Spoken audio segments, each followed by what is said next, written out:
ठराव दाखल करण्यासाठी आज शिवसेनेच्या वतीनं या ठिकाणी सर्व ठरावधारकांना निमंत्रित केले आणि आपण बघत असाल ज्या पद्धतीनं उत्साहानं या ठिकाणी संपूर्ण जिल्ह्यातून ठरावधारक आलेले आहेत.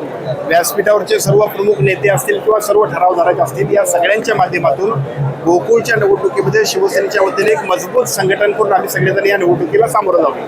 खरं तर 4,000 पर्यंत ठराव आपले महायुतीचे जातील अशा पद्धतीचा अंदाज व्यक्त केला होता. यड्रावकर साहेबांनी देखील म्हटले की आता बिनविरोध व्हायला काही हरकत नाही. यड्रावकर साहेबांची भूमिका जी आहे किंवा भूमिका म्हणण्यापेक्षा त्यांचं जे भाषण होतं त्यातला जर संदर्भ लक्षात घेतला तर एका बाजूला राष्ट्रवादी काँग्रेस पक्ष, दुसऱ्या बाजूला शिवसेना, तिसऱ्या बाजूला भारतीय जनता पक्ष आणि त्याच्यानंतर परत जनसुराज्य पक्ष, या चारही पक्षांकडे अतिशय चांगल्या पद्धतीनं ठराव गोळा होत आहे आणि एकूण चित्र बघितल्यानंतर निश्चितपणे 4,000 तरी आपण पोहोचू. म्हणजे निवडणूक एकतर्फी होईल अशा पद्धतीचं चित्र आजच्या घडीला महायुतीसाठी आहे.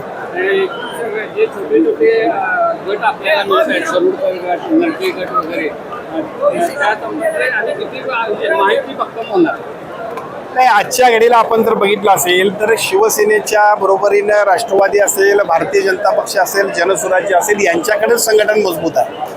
ते इतकं चांगल्या पद्धतीने मजबूत आहे की ज्यामुळं निश्चितपणाने ही निवडणूक अतिशय चांगल्या पद्धतीने आम्ही जिंकू शकतो. आणि ह्या सगळ्या परिस्थितीमध्ये बाकीचे सगळे प्रमुख सुद्धा काही सहकारी आपल्याकडे येत आहेत. जे येणार आहेत ते सुद्धा त्यांचं स्वागत त्या पक्षाचे प्रमुख पदाधिकारी करतील, त्यांना सामावून घेतील. पण या निवडणुकीमध्ये एका बाजूला पक्ष संघटन म्हणून आम्ही अतिशय चांगल्या पद्धतीने काम करतोय आणि दुसऱ्या बाजूला महायुती म्हणून सुद्धा जिल्ह्यातल्या आपण जर ट्रेंड बघितला असेल, लोकसभा, विधानसभा आणि त्यानंतरच्या नगरपालिका, नगरपंचायती, जिल्हा परिषदा, महानगरपालिका, त्याच पद्धतीनं गोकुळच्या निवडणुकीमध्ये सुद्धा आपण यश मिळवतो. नसरापूर केसमध्ये आपण पाहतो की आरोपीला 5 शिक्षा कायम झालेली आहे. कशा प्रकारे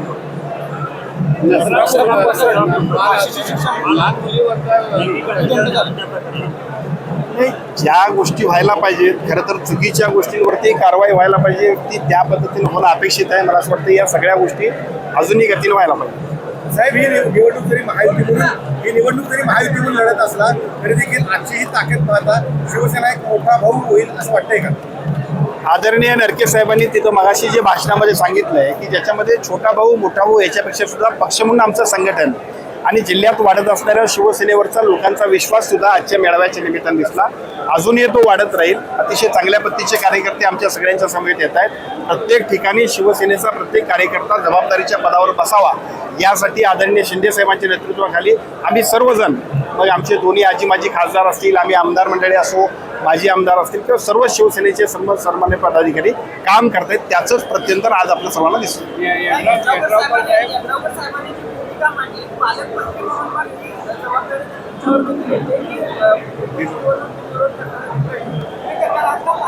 आपण बघितलं असेल सातत्यानं आपण सगळेजण, मला प्रत्येक वेळा ज्या वेळा विचारलंय या गोकुळच्या निवडणुकीमध्ये असेल त्यावेळा मी पहिल्यापासून जे सांगत आलो होतो की गोकुळची निवडणूक ही महायुतीतून आम्ही लढणार आहोत आणि महायुतीतून पुढे जाणार आहोत. आत्ताच्या घडीला बिनविरोध हा विषय नाही, महायुती म्हणून लढणं आणि ते जिंकणं हे आमच्यासाठीचा उद्देश आहे. त्यातला पहिला पार्ट सुरू झाला आहे. मला असं वाटतं की त्याच्यापेक्षा पुढच्या पार्टवर आज बोलणं अपेक्षित नाही. अजूनही निवडणूक खूप पुढं आहे. आम्हाला ठराव दाखल करायचे आहेत. बऱ्यापैकी प्रत्येक पक्षाचं संघटन त्यांच्या पद्धतीने मजबूत करायचं, ते आम्हाला सगळ्यांना करू द्या. एवढं मोठे ठराव तुमच्याकडे आता असणार आहे, काय विश्वास आपले 19-25 जागा असतात, विश्वास आता एवढे ठराव बघितल्यानंतर काय दिसतो? नाही, आता मगाशी आदरणीय नरके साहेबांनी किंवा आबाजींनी ज्या पद्धतीनं शक्ती प्रदर्शन करून इथं सुद्धा आले त्याच्यावरनं आपल्या सगळ्यांच्या लक्षात आलं असेल की एकतर्फी सुद्धा अनेक तालुके आपल्या सगळ्यांच्या समेत येत आहेत. त्यामुळे साहजिकच कार्यकर्त्यांच्या अपेक्षा असणार, नेतृत्वाच्या जबाबदाऱ्या असणार, 3 एकूण महायुतीतले जे काही घटक 4 असतील त्या सगळ्यांमध्ये सुद्धा आमच्या पक्षातल्या प्रत्येक माणसाला अधिकाधिक सगळ्या जागा मिळाव्यात यासाठी आमच्या सगळ्यांचा प्रयत्न असणार आहे. पंटी साहेबांनी बिनविरोधचा प्रस्ताव अमान्य केला, ते म्हणजे आम्ही पण निवडणूक लढवणारच आहे, त्यामुळे विरोधकांचं आव्हान वाटतं का? नाही, आजच्या घडीला निवडणुकीतलं आव्हान याच्यापेक्षा सुद्धा ठराव गोळा करणं हाच सगळ्यांचा प्राधान्यक्रम. मग ते पलीकडच्या बाजूला बंटी पाटील साहेब असतील आणि आम्ही सगळेजण असतील. मला असं वाटतं की आम्ही सगळेजण ते काम करू, त्यानंतर निवडणुकीतल्या चर्चा.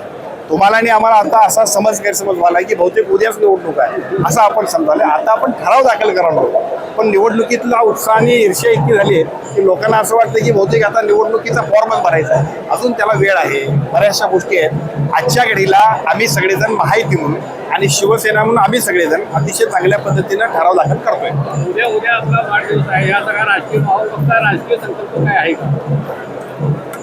राजकीय संकल्प इतकाच असेल की राजकारणामध्ये एका बाजूला शिवसेनेचं नेतृत्व आदरणीय एकनाथजी शिंदे साहेबांच्या नेतृत्वाखाली महाराष्ट्रामध्ये शिवसेनेचं संघटन वाढावं, लोकांच्या हितासाठी काम करणारे आदरणीय शिंदेसाहेब आणि त्यांच्यासोबत असणारे लाखो कार्यकर्ते यांच्या जोरावरती शिवसेनेचं संघटन जसं मजबूत व्हावं, तसंच कोल्हापूर जिल्ह्यातलं शिवसेनेचं संघटन वाढवण्यासाठी आम्ही सर्व मंडळी, सर्व आमचे प्रमुख नेते, आमदार, सर्व खासदार या सगळ्यांच्या नेतृत्वाखाली शिवसेनेचं संघटन वाढवण्यासाठी सुद्धा निश्चितपणे काम करू.